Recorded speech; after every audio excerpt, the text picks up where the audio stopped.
like, bro, yeah, she got a kid. Look at his back. Oh my god.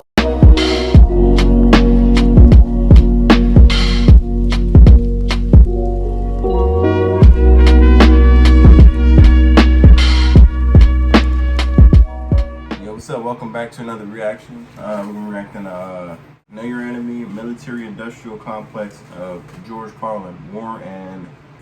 I think that's just penises. Penises? I hope that's not what it says. Penises? Penises? Penises? Pe- Carlin yeah, Wars and penises. penis? Penises? I don't know. Maybe, okay, pause. Pause if I'm wrong right there. Why pause? It's a penis. Maybe it doesn't say penises and I just sound like I'm gay. Why is that penis is gay? I didn't have to say penises. That's what it looks like. Pause, man. That's what it looked like it's spelled like. I don't know what it says, but I know. How do you spell penis? P-E-N-I-S. I'm pretty sure she probably is. That's penises. I don't know, man. But I know George Carlin. That's penises. It's hilarious. I know we have a. Well, you want to put apostrophe on the penises because it's not a Look, if person. it's penises, that's great. It's George Carlin. It's George Carlin. And that is a sentence I never thought I would say. That's a sentence I never thought I would say. Yeah, man. We have a playlist for George Carlin. I'm going to go check. I still can't believe I said that. We have a playlist for George Carlin. If you go check out other videos of him that we've done before in the past, we got a whole bunch of those. You know, George Carlin, comedian, philosopher almost. You know, his comedy certainly has a much deeper tone to it. I feel like you see that a lot more nowadays with some comics, like guys like Andrew Schultz and Dave Chappelle. They tend to tell a story or just interact with the crowd in a way that they're able to just talk about certain things like social. R.I.P. Patrice O'Neal. Yeah, him too. Like his stuff, he was able to talk about like actual real stuff, like real stuff and like funny real stuff. Like talking about the news anchor. Yeah, he's like it's not funny. He was like, well, you're not gonna know it's funny because you're not a comedian. Yeah, you're not living in a world of funny. You're living in a world of facts and fire and feelings and man, I'm hurt. But hey, if you enjoyed the George Carlin reaction, let us know in the comments. Hit that like button, subscribe, and share. Really appreciate all the support. We're on hot ranch this video. Force language. You got a war on penises? I'd like to talk a little bit about the war in the Persian Gulf. Big doings in the Persian Gulf. You know my favorite part of that war? It's the first war we ever had that was on every channel plus cable. And the war got good ratings too, didn't it? Got good ratings. Well, we like war. We like war. We're a warlike people. We like war because we're good at it. You know why we're good at it? Because we get a lot of practice. This country's only 200 years old and already we've had 10 major wars. We average a major war every 20 years in this country, so we're good at it. And it's a good thing we are. We're not very good at anything else anymore. Huh? Can't build a decent car, can't make a TV set or a VCR worth a fuck. Got no steel industry left, can't educate our young people, can't get health care to our old people, but we can bomb the shit out of your country, all right? Fuck yeah, man. We can spend hundreds of billions of dollars in Ukraine, but we can't pay for the veterans who fought in a pointless war in Afghanistan. Got their face blown off, but because I gave them a purple medal. It's okay, John. I know you lost your legs. I know your brother's dead. I know your mom's sobbing. I know your dad's an alcoholic. Oh, wait. He died in Nam, right? It was all a waste of time? I mean, I don't know, but... You seen Ukrainians in Pittsburgh yet? Ukrainian refugees in Pittsburgh? No, I haven't seen them. I heard about them coming to the United States, and like a lot of them. I'm not surprised. I mean, there's millions of them traveling through Western Europe, trying to get away from the fighting. I mean, most of the people who already escaped got out within the early stages of the invasion. But do they have to get a green card to come over, or they're just running over? The men do now. The women and children don't. I don't know about the women and children, but it may just be seen as it's a certain legal term that they use for people who just are staying in a certain place for a little while. But I know men. They made it the Ukrainian government. The Ukrainian government made it illegal for men to leave the country because they need the fighting force. So I don't know. But what he's talking about with where the money is. And the idea of the United States, it doesn't add up. it's like we got so caught up in military might and becoming world police that we completely forgot the overlying hinges that held America together for a long time. That's why you're seeing us fluctuate all over the place and so many different things, and we just haven't paid attention to the core. It's like not paying attention to your body, like you're being honest. Designer on the outside. Like it's like you keep going to the gym, but you got a big tumor on your back. But like, man, no, if I just keep pumping these irons, bro, I was 45 last week. Now I'm lifting 75. Man, that tumor will be gone. It's just certain little things that you notice, and I notice things, and I don't know. I want to see where things go in the next 6 months. I mean, the world that we thought we had known to grow up and live in is not going to be the same in the next few years. The New World Order is coming. You're going to own nothing and be happy. You know, you're going to own no property. The government's going to own it for you. They're going to give you the things they think you need to survive. And if you complain, they'll probably just get rid of you. You know, if you're a Christian, they'll probably get rid of you. If you're religious, you know, if you don't worship Satan, whatever, you know, like the little small Luciferian stuff they've been putting in your faces for the past, I don't know, a few decades now. You gonna stay here? You gonna stay here? Where, the United States where it gets crazy like that? Yeah. I'm not going to disclose what I do, you know? But I got some ideas of what I can do. Well, We're going to hop right back into this.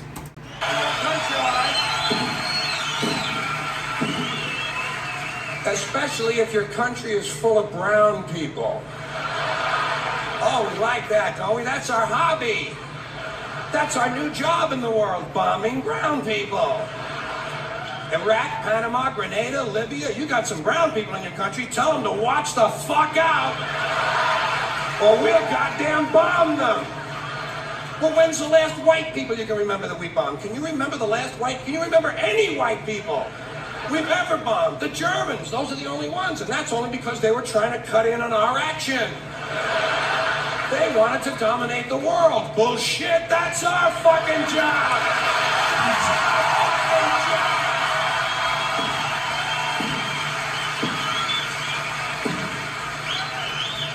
Now we only bomb brown people. Not because they're trying to cut in on our action, just because they're brown. Now you probably noticed I don't feel about that war the way we were told we were supposed to feel about that war, the way we were ordered and instructed by the United States government to feel about that war. You see, I'll tell you, my mind doesn't work that way. I got this real moron thing I do, it's called thinking. And I'm not a very good American because I like to form my own opinions. I don't just roll over when I'm told to. Sad to say, most Americans just roll over on command. Not me. I have certain rules I live by. My first rule, I don't believe anything the government tells me. Nothing. Zero. Nope. And I don't take very seriously the media or the press in this country, who in the case of the Persian Gulf War were nothing more than unpaid employees of the Department of Defense, and who most of the time function as kind of an unofficial public relations agency for the United States government. So I don't listen to them, I don't really believe in my country, and I gotta tell you folks, I don't get all choked up about yellow ribbons and American flags. I consider them to be symbols, and I leave symbols to the symbol-minded. Me, I look at war a little bit differently. To me, war is a lot of prick-waving, okay? Simple thing, that's all it is. War is a whole lot of men standing out in the field waving their pricks at one another. Men are insecure about the size of their dicks, and so they have to kill one another over the idea.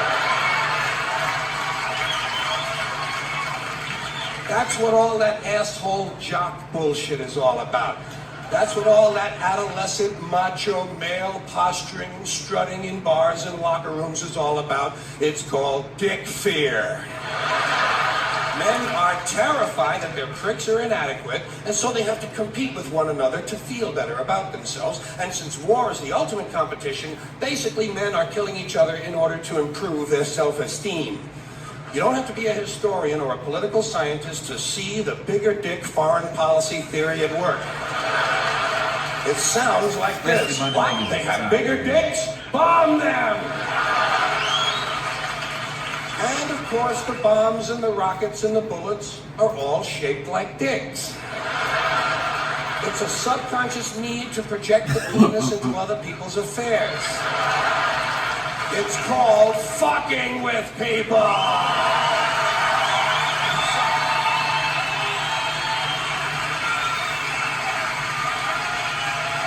So, as far as I'm concerned, that whole thing in the Persian Gulf was nothing more than a big prick-waving dick fight. In this particular case, Saddam Hussein had questioned the size of George Bush's dick. And George Bush has been called a wimp for so long. You know, a lot of, no, like really, I've been seeing a lot of these things talking about how European countries and America still exploit Africa for its resources, even after the fall of colonialism. Like if you think about a lot of the resources and the technologies that Europe uses to sustain itself, they come from Africa because they exploit them through they're like neo-colonialism. Not necessarily, they don't control those places with occupying forces and like armies and shit, but like through like espionage and like undercover killings and coups and stuff, like they get rid of leaders you don't get with the program. Like, hey, look, we hold from the shadows. Hey, look, we hold a 70% resource advantage over your own minings and mines and whatever other type of things you got to offer to the world, and like uranium and stuff that we use for our light bulbs. Like 80% of the light bulbs in France are powered by uranium that they stole from like African countries. It's like, so it's like, I don't know. Then you hear him talk about guys like Saddam Hussein or what's his name, Gaddafi. Like those guys who tried to introduce like new type of currencies and stuff like that, or they tried to bring a new power dynamic in Africa that would destabilize the way that Europe is able to exploit that country and able to extract those resources. Because if those resources stop coming into Europe, Europe is not going to be the same technological or beacon of the West that we still see it. It's going to fall back into like medieval times, you know what I'm saying? They won't have access to the shit that they need to sustain at the new modern society we have. I mean, look at all this technology you got around you. You think you can just turn your light on for no reason? Huh? See, if they didn't come down, do you think Africa would have been the most technologically advanced? You mean like if Europe wouldn't have like never even set foot? I don't know, maybe parts of like Asia, like the Ottoman Empire, a lot of the stuff that Europe used, like as math and algebra and stuff, came from the Ottomans. I mean, they had their golden age of like math and science at one point, but I don't know, I'm not gonna go into like the whole thing with that because people will get offended, whatever. But I think maybe Asia, like places like China or stuff like that. I said Africa. Why you say Africa? I mean, there was scattered kingdoms. I mean like there was like scattered that even kingdoms. like no other country even touched the resources.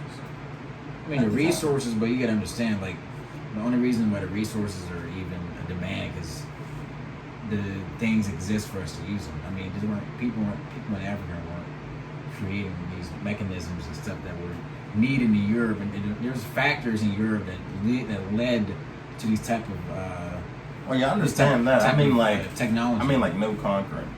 But you gotta realize it was constant warfare. Your neighbor was right there. No, this is just a hypothetical. I mean, I don't know. Tech maybe, but I mean, Africa in itself is already huge, so there's really no point for you to need to travel across the planet where you can literally just conquer all of Africa. You can have everything you need right there. I mean, you can fit the United States, China, Russia, Europe into Africa. I mean, I don't think necessarily they even need to. That's why you don't see land powers like the Ottoman Empire and other like African empires necessarily like going off and having like colonial assets and stuff like that. But they didn't need to. They had everything they needed right there. I'll right back in. Wimp rhymes with limp. George has been called a wimp for so long that he has to act out his manhood fantasies by sending other people's children to die. Even the name Bush. Even the name Bush is related to the genitals without being the genitals. A bush is a sort of passive secondary sex characteristic. Now, if this man's name had been George Boner, Well, he might have felt a little bit better about himself and we wouldn't have had any trouble over there in the first place. This whole country has a manhood problem. Big manhood problem in the USA. You can tell from the language we use. Language always gives you away. What did we do wrong in Vietnam? We pulled out. Not a very manly thing to do, is it? When you're fucking people, you gotta stay in there and fuck them good. Fuck them all the way. Fuck them till the end. Fuck them to death. Fuck them to death. Fuck them to death. Stay in there and keep fucking them until they're all dead. We left a few women and children alive in Vietnam, and we haven't felt good about ourselves since. That's why in the Persian Gulf, George Bush had to say, this will not be another Vietnam. He actually used these words. He said, this time we're going all the way. Imagine an American president using the sexual slang of a 13-year-old to describe his foreign policy.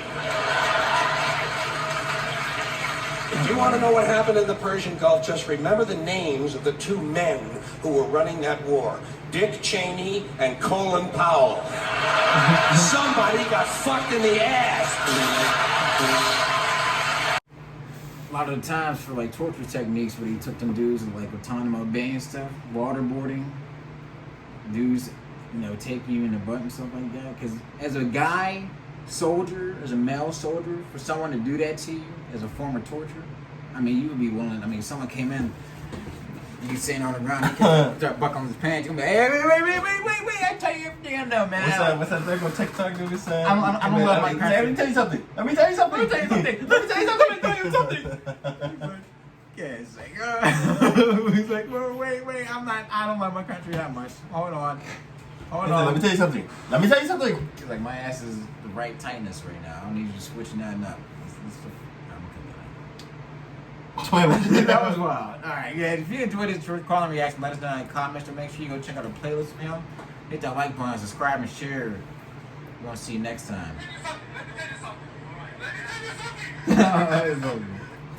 Alright, peace.